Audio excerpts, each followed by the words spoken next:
नमस्कार, मैं डॉक्टर हेम श्रीवास्तव। जंगलों की आग। भारत जंगलों की आग से तबाह तबाह है। एक तो यूं ही जंगल सिकुड़ते जा रहे हैं, कम होते जा रहे हैं। पहले जहाँ जंगल हुआ करते थे वहाँ आबादी बढ़ती जा रही है, और दूसरी तरफ ये आग बहुत ही बड़ी कैलामिटी है। ये नेचुरल भी हो सकती है और भूलवश मनुष्य की गलती से भी हो सकती है। अभी उत्तराखंड के जंगलों की आग से हम उबरे नहीं थे। अभी वहाँ बहुत बड़ी आग लगी थी जिसमें काफ़ी बड़े क्षेत्रफल के जंगलों का नुकसान हुआ। उसके बाद पलामू के जंगलों की बात आई। पलामू के जंगलों में भी आग लगी। उसके बाद अब मिज़ोरम के जंगल अब चर्चा में है। मिज़ोरम के जंगलों में आग लगी हुई है, और ये आग इतनी फैल गई है, इतनी भयावह हो गई है कि करीब करीब 8 ज़िले इसकी चपेट में हैं। और ताज़ा जैसी जानकारी है कि ये आग अब आबादी के करीब पहुंच गई है। लोगों के घर छोड़ के भागने का खतरा हो गया। तो ये बड़ा ही चिंताजनक विषय है। गर्मी अभी आई नहीं, गर्मी का ऑनसेट अभी चल रहा है। अप्रैल के माह में ही जंगल में इतने आग।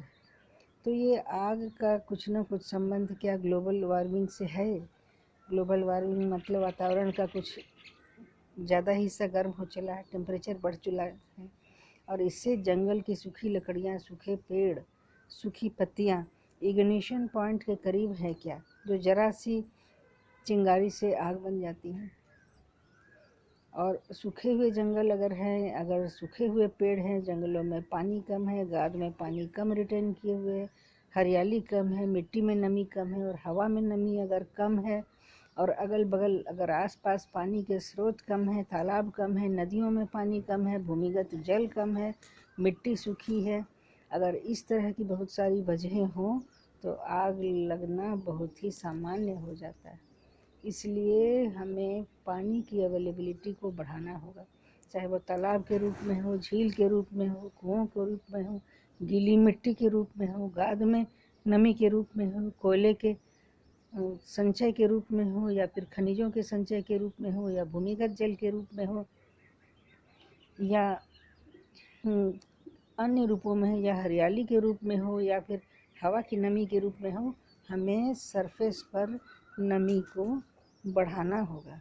उसके बिना आग से निजात संभव नहीं है। फिर मिलते हैं अगले वीडियो में।